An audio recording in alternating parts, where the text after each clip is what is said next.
Swayam Prabha. Digital India. Educated India.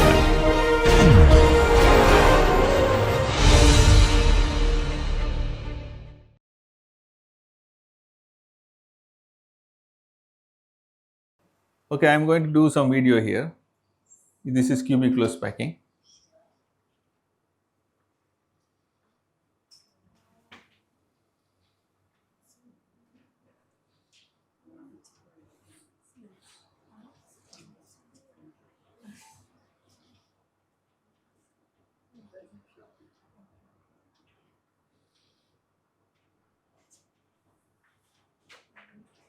Okay, that's how it goes. Now you see space filling polyhedras. This is octahedra, and you see tetrahedras building on it.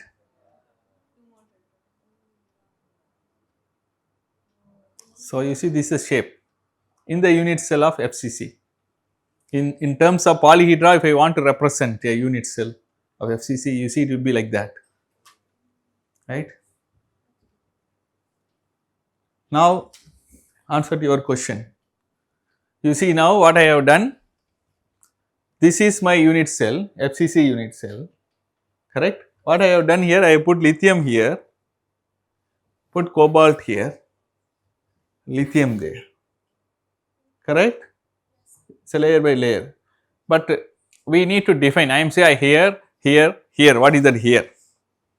We need to have an address for this plane. For this plane, I need to have an address. That address is given by something called Miller indices. Again, that is out of our discussion. But in short, I can tell you, I can use a vector to define this plane, right? What is a vector? Vector tells you how far you are there from me, in which direction. Okay, that other guy also is along the same distance from me, like you. But I can distinguish you from him, saying what is the angle at which I am looking at. If this is my axis, then I will say I am looking at 45-degree angle, I see you at the same distance.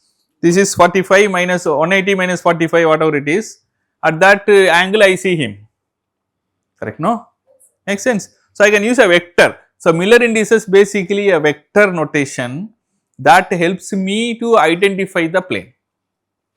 And if you look at carefully, all these plane I have drawn are in the same direction. They are originating from one corner, going through body diagonal, exiting from the corner which is opposite in the body diagonal direction. That means you start from here, you will exit through this. If you start from here, you will exit through this. If you start from the this which is behind, if I start from here, I will exit from this fill. I will go through the body diagonal, correct? So if I go through the body diagonal, that is a vector. In that direction, I will encounter at a certain distance. Imagine if this is one unit, okay, how many planes I have? One, there is one interval, second interval, third interval, fourth interval, fifth interval, sixth interval. So I have divided into 6 parts, 6 slices, right? No, 6 intervals. So I can say, if I say this body diagonal length is say 1, then now every 1/6 I will encounter something. So in particular direction, at 1/6 position, I have a lithium plane. In the same direction, at 2/6 position, I have a oxide plane. Again 3/6 position, I have a cobalt plane. 4/6 position, I have oxide plane. Then 5/6 position, I have lithium plane. 6/6 position, again oxide plane. So like that I can define with a vector the position of this. Okay. So Miller indices will give a 3 number, okay, for x, y and z direction. So with the 3 numbers we can identify the plane, and also from the distance we can identify where is that plane, okay, which is beyond scope of this, but you have understood the method by which people do, crystallographer do, okay. Now if you look at it, all these are same plane, okay, they are called family of planes. So I have a 1-1-1 family of planes. Why it is 1-1-1? If you look at carefully, this plane cuts halfway in the x axis, halfway in the y axis, halfway in the z axis. So, I call it as a 1 1 1 in all direction. Okay. So, I have a 1 1 1 plane of items here. In that direction, if I look at it, I will see nicely a layer of lithium, a layer of cobalt, in between a layer of oxide. Yes. Okay. So, that is what you see. Now, you can use the calculation we did few minutes ago. Corner atoms contribute to 1/8, this fellow will contribute to 1/4, that fellow in the middle will contribute to 1/2. You do that calculation, the formula you get is Li 1.5, CO 2.5, oxygen 4. This is not LiCOO2 then, correct? So, but I need to get LiCOO2. So, what is the mistake I am doing? I am defining volume wrongly. So, to get LiCOO2, the volume I have to go is rhombus. That is how, even though is a lattice is the same, but is a crystal plane, what do you call the unit cell volume or unit cell shape, it looks different. You understand now? Okay.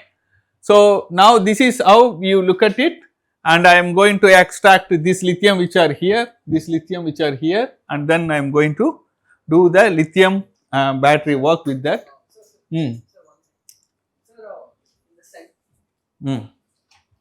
So in the center there are three purple, three cobalt, right? It should only be 2, right? Because they're only at the edges. The middle one. No. Where are octahedras are there? There will be there. Right? No. Clear? So now you see, if I have to move one lithium from one place to another place, okay, what will happen? There will be an octahedra here, LiO6 octahedra, but that octahedra has got a triangular face which is shared by a tetrahedra, and after the tetrahedra I have again octahedra that is going to again share face with the tetrahedra. That means if I have to move lithium in the lattice, it has to get out of octahedra, land in a tetrahedra which is vacant, then again occupy octahedra. By then the lithium that was there would have gone to the next site. This is how lithium hops from one place to another place in the lattice. That is how I extract lithium from the material, and when I want I can put it back by the same route. This is when I take it out, deintercalation, when I put it in intercalation. Okay. So, I have still time or done? So, now if I look at it, I have taken out the lithium from this material, I have to deposit this lithium somewhere. Like you take out the water from the sump, where do you put the water? You put it in the overhead tank. So, when you put it in the overhead tank, next time you do not need any pump to draw that water, water will come on its own, because there is a galvanic process. But putting water up there is an electrolytic process. Now, I have done some electrolytic process now. What is that electrolytic process? I pulled the lithium out and I am going to stack it somewhere. That stacking place is called graphite. So, I take graphite as a honeycomb lattice of carbon atoms, a 2D layer, and you stack them, that is called graphene. You stack the 2D layer graphene at a particular interval, then it forms a 3D material called graphite. Now, between the graphene layers there is only van der Waals force. So, in those places there are so many voids, right. So, there I am going to stack this lithium, okay. So, I am going to stack the lithium there,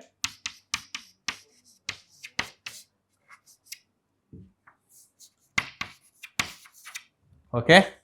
So, whatever the lithium I took out from here, I put it there. It is like taking water from the sump, putting it up.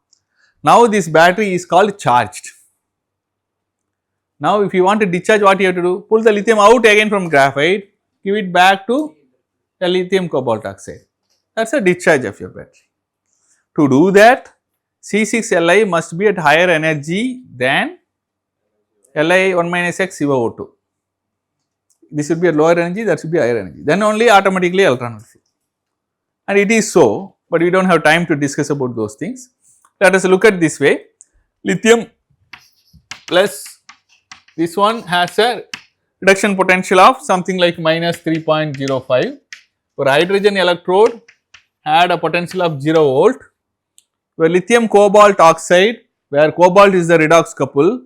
That means you have a cobalt 3 plus 4 plus is a redox couple. This may have somewhere around 0.7 volt. Now, what I am going to do? I am going to define lithium as a reference. So, I will add 3.05 here, that becomes 0, okay. Then this becomes 3.05, then this becomes 3.75, correct. So, the battery of the voltage of this battery is how much? That is the voltage of your battery that you have in your cell phone, right. Okay, 3.7 you would have seen some roughly some value 3.7, 4.2 depending upon the material, okay. So, this is a battery, clear? So shouldn't it be 2 times 3.05, sir? Because like 3.05 is 0.7. You see I rescaled, right? You are not seeing that? Your reference is the first one. I have to make that 0. How will you do? You will add 3.05. Then that becomes 0, this becomes 3.75. So, the difference 3.75 minus 0 is 3.75. So, someone asked why I should use hydrogen as a reference. Here you see I do not use hydrogen as a reference, I use lithium itself as a reference, correct. So, this is the operation of your lithium ion battery. So, we do not have time to go too much into that, it is also not required. One last thing I will show the unit cell shape, okay. Now, you see this is a cobalt layer, this is oxide layer, which is oxide, yeah, that is oxide layer, okay. Then lithium layer, oxide layer, cobalt layer, oxide layer, lithium layer, like that, like that, like that. So, I am looking at it in one direction, okay. Now, you see this is a hexagon. So, 1/3 of that hexagon will have the same information as the other 2/3, right. So, I can even cut this hexagon, you cut it 1/3, what is the shape it will give you? No.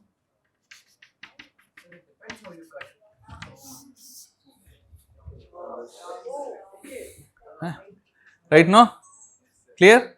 So, now if you look at it, what I have done, I have put on the A, B, C here. That A, B, C is the oxide layers, okay, oxide layers, that means your lattice. Now, I am going to start with the cobalt. The cobalt is between C and A.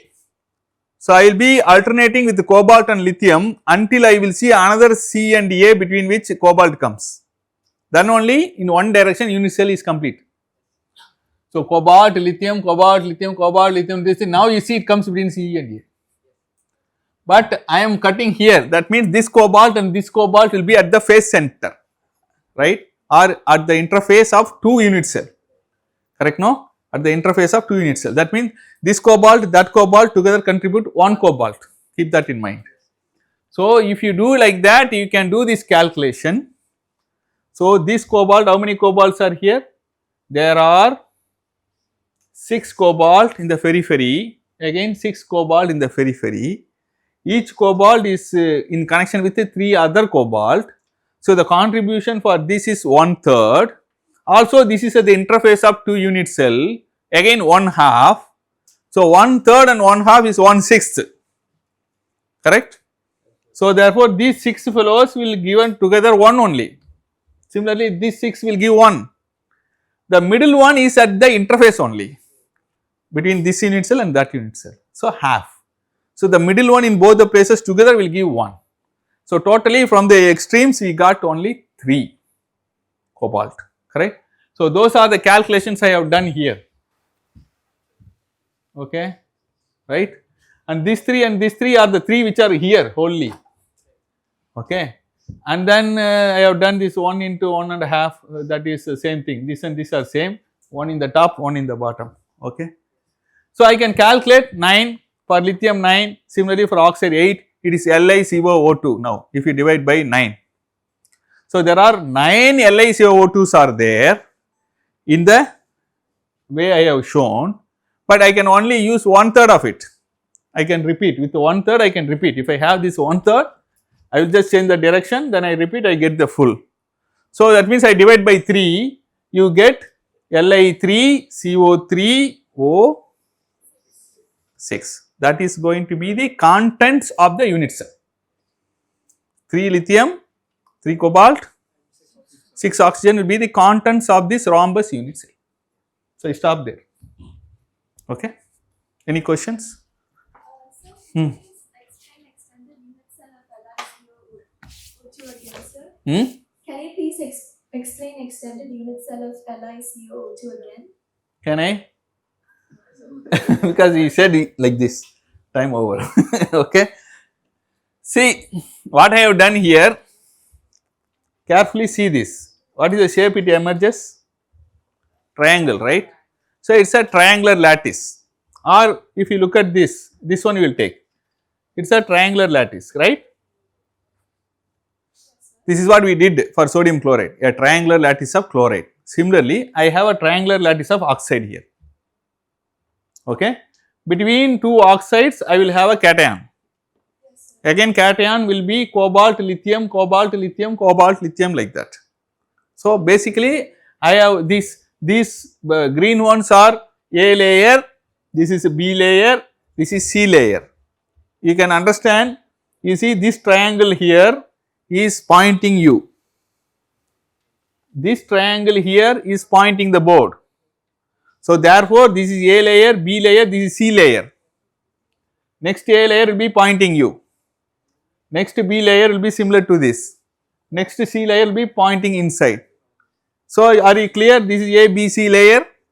So, between the A, B, C layer, now I have to throw my cations in the octahedral voids. Okay. So, that is what I have done. I have thrown my cations. This one are cations. Red and blue are cations, sir. Red and blue are cations. Where? Like LiCO3, they are cations, sir. Li and CO are cations. Li plus is a cation, CO3 plus is a cation, right? Correct, no? So, now rest are simple math which is given in the table. You can do it by yourself and you will understand how it is 9 lithium, 9 cobalt, 18 oxygen. And since I know 1/3 of what I have shown is enough to represent this whole thing, so I divide by 3. Then the shape that comes out is this rhombus. Okay, that is how the new unit cell is defined. But the oxide ions did not change its place, it was same like as in sodium chloride, chloride ion. Because I arranged the cations, two cations, lithium and cobalt, the two mixed cations, automatically the unit cell volume change, shape change. Clear? Yeah. Any other question? No question? Sir, why is it like forming the hexagon? Why you should form a hexagonal shape? This is what we have discussed in FCC lattice. What is the shape? In FCC lattice, the 2D lattice, what is the shape? Draw it.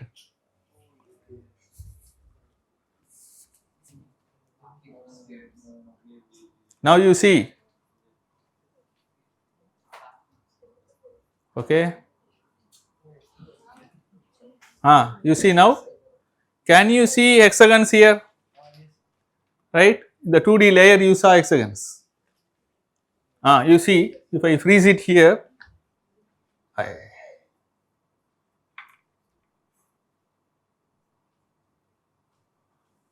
okay, you see this hexagon? Yeah? The same thing I put it in the other slide. It's the same. It does not have any relation to do with the fact that it can be added to graphite. Which one? This is nothing to do with the graphite. This is a LiCO2 structure. Graphite is a honeycomb lattice. In a honeycomb, in the center, no atom. Yes, sir. Yes, sir. Okay. That is not a triangular lattice. This is triangular lattice. Honeycomb lattice is not triangular. That's why it's called honeycomb lattice. Because it's missing one atom in the middle. Correct, no? Yes, sir. So, but I have said about that because to complete the discussion on the battery, there should be 2 electrodes. So, I removed lithium and the electron from LiCO2, then I told you where I have put them. I have put them in the graphite. It is like putting water from sump to the tank. Now, the battery is charged, water is charged. You discharge the water, similarly you discharge the battery. Correct? Okay? So, why are you looking at 1/3, the Yeah, this is repeating, You take this fellow by 3 like this shape and then you arrange them like this, then you get this. That means you can repeat these 2 times, changing the orientation, you get this. That means the information here is same here, same here. I wanted the smallest volume which repeats. Okay, I don't want to. In principle, then you can take the entire lattice and say this volume I consider. I can bring another lattice of similar kind, but that will not work. So better to find the smallest volume which repeats itself. Then you make a lattice of whatever size you want. Okay. So next teacher is waiting. So therefore, I must stop. If you have any doubt, you can catch me on the corridor sometime. Let's see. Okay. Yeah. That was an enlightening lecture. I think I speak for all of us present here when I say that I couldn't be more thankful that Professor took time out of his busy schedule to talk to us today. The insights on crystal structure and the ways in which geometry presents itself in the deepest throes of electrochemistry are eye-opening. We truly appreciate your efforts to explain our esoteric questions with graceful analogies and diagrams that capture the nuances of the topic at hand while also being accessible to us. Thank you so much, sir. Swayam Prabha, Digital India, Educated India.